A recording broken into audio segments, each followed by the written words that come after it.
Everyone. Technicals के indicators के हमने जो लास्ट वीडियो है उसमें MACD, RSI, moving average, support resistance, Bollinger band, इन सब को जाना कि टेक्निकल के इन इंडिकेटर से टेक्निकल के एनालिसिस कैसे किए जाते हैं। आज इस वीडियो में हम टेक्निकल का OBV इस इंडिकेटर को जानेंगे कि OBV क्या होता है, OBV से टेक्निकल अनुमान कैसे लगाए जाते हैं, टेक्निकल एनालिसिस कैसे किए जाते हैं। देखिए, तीन तरह के मार्केट होते हैं। एक ट्रेंडिंग मार्केट, ट्रेंडिंग मार्केट में मार्केट या तो अप ट्रेंड में होता है या डाउन ट्रेंड में होता है, चाहे अप ट्रेंड में हो चाहे डाउन ट्रेंड में है, उसको ट्रेंडिंग मार्केट ही कहते हैं। दूसरा होता है मार्केट का कंसोलिडेशन। कंसोलिडेशन में प्राइस एक रेंज में रोटेट करती है। रेंज अप रेंज पे आती है, मार्केट में सेलिंग आती है, डाउन रेंज पे आती है, मार्केट में बाइंग आती है। ऐसे टाइम पर आपके double top, triple top, double bottom, triple bottom strategy better काम करती है। तीसरा होता है मार्केट का चोपी मार्केट। चोपी मार्केट वो मार्केट होता है जो ट्रेंडिंग मार्केट आने से पहले जो मार्केट की कंडीशन होती है वो चोपी मार्केट की होती है। इस मार्केट में बहुत मैनिपुलेशंस होते हैं, बहुत ट्रैपिंग होती है। आप मार्केट की यदि आपकी अच्छी प्रैक्टिस है, मार्केट की यदि अच्छी समझ है, तो आपको समझ में आ जाएगा कि मार्केट यहाँ से रेंज से निकलने की कोशिश करता है, और रेंज से जब वो मार्केट निकलता है तो वहां से मार्केट एक गुड अप ट्रेंड या फिर गुड डाउन ट्रेंड शो करता है। तो इस तरीके से तीन तरह के मार्केट होते हैं। मार्केट को कैसे पहचाने, इन सब के लिए ही मार्केट में प्राइस एक्शन को देखे जाते हैं, जैसा आप कैंडल स्टिक में देखते हैं, और उन्हीं कैंडल स्टिक के बेसिस पर मार्केट के इंडिकेटर डेवलप किए जाते हैं। लास्ट वीडियो में हमने देख लिए हैं MACD, RSI, averages, Bollinger band. तो ये जो भी है ये सब प्राइस एक्शन से ही मार्केट के इंडिकेटर डेवलप किए जाते हैं। यदि आपकी प्राइस एक्शन पर अच्छी पकड़ है तो आप इन सारे इंडिकेटर को भी अच्छे से समझ सकते हैं और अच्छी नॉलेज ले सकते हैं। प्राइस एक्शन पर आपकी अच्छी समझ नहीं है तो आप इंडिकेटर के बेस पर एक नॉर्मल मार्केट का अनुमान तो लगा ही सकते हैं, लेकिन वो भी डिपेंड करता है आपकी प्रैक्टिस पर। मार्केट के इन्हीं टेक्निकल इंडिकेटर में आज हम बात करने वाले हैं OBV की, ऑन बैलेंस वॉल्यूम। देखिए, आप इसको कंफ्यूज मत हो जाना, मार्केट के वॉल्यूम्स अलग होते हैं, OBV अलग होता है।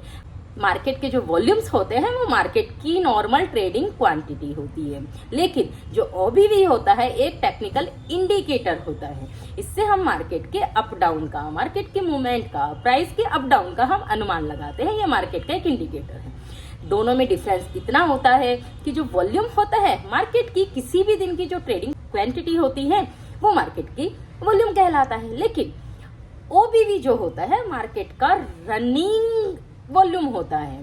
ये मार्केट में जैसे जैसे मार्केट में ट्रेड होता जाता है वैसे वैसे ये क्वांटिटी को अपने में ऐड करके रनिंग वॉल्यूम दिखाता जाता है। जैसे एग्जांपल के लिए हम ले मार्केट की एक जो ट्रेडिंग क्वांटिटी है, एक दिन की ट्रेडिंग क्वांटिटी हुई, फिर नेक्स्ट डे जब मार्केट वापस ट्रेड करेगा तो उस दिन यदि वैल्यू में इंक्रीज होती है हम ट्रेडिंग क्वांटिटी उस प्रीवियस क्वांटिटी में ऐड कर देते हैं।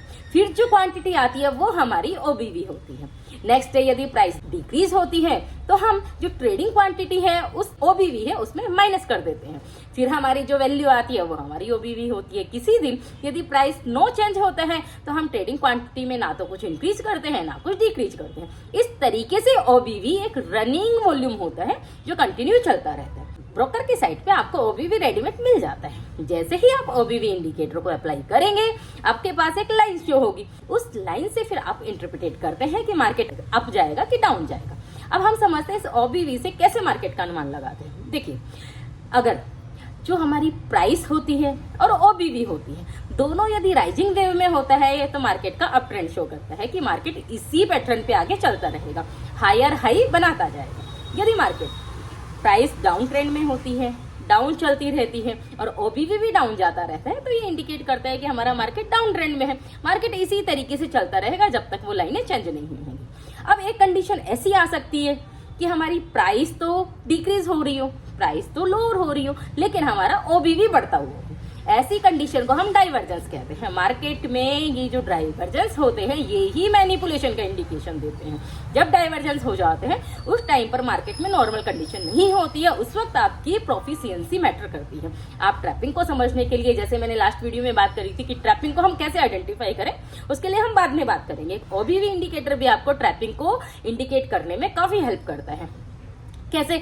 अब जैसे प्राइस नीचे जा रही हो, आपका ओबी भी ऊपर जा रहा हो, तो ऐसे में एक इंडिकेशन होता है कि जो प्राइस का नीचे जाना है वो एक ट्रैपिंग है, प्राइस को अल्टीमेटली ऊपर ही जाना है। ओबी भी यदि राइजिंग वेव में है तो अल्टीमेटली कुछ ही दिनों की ट्रैपिंग के बाद प्राइस ऊपर की तरफ मूव करेगी, मोस्टली ये इंडिकेट होता है। ऐसे ही जब प्राइस ऊपर जा रही हो लेकिन ओबी भी नीचे जाता हो तो वो एक इंडिकेशन होता है कि यहाँ पर फिर मैनिपुलेशन है, डाइवर्जेंस है, चांसेस, और इंडिकेटर को भी हम मिला के देखेंगे, मार्केट की और सिचुएशन को भी हम मिला के देखेंगे, तो उससे हमें और बेटर अनुमान होगा। लेकिन प्राइम फेज से इससे यही अनुमान होगा कि मार्केट को अब डाउन जाना है। तो इस तरीके से ओबीवी से हम मार्केट का अनुमान लगाते हैं। नेक्स्ट वीडियो में हम बात करेंगे सुपर ट्रेंड की। सुपर ट्रेंड क्या होता है, सुपर ट्रेंड कैसे यूज किया जाता है, साथ ही हम ओबीवी प्लस सुपर ट्रेंड दोनों को मिला के कैसे स्ट्रेटेजी बनाई जाती है, कैसे बेटर अनुमान लगाए जाते हैं, उसको भी हम नेक्स्ट वीडियो में बात करेंगे। तब तक आप इस वीडियो को अच्छे से समझ लीजिए, अपनी प्रैक्टिस कर लीजिए और अपने ग्रुप सर्कल में फॉरवर्ड कर दीजिए। Keep learning. Thank you for the watching.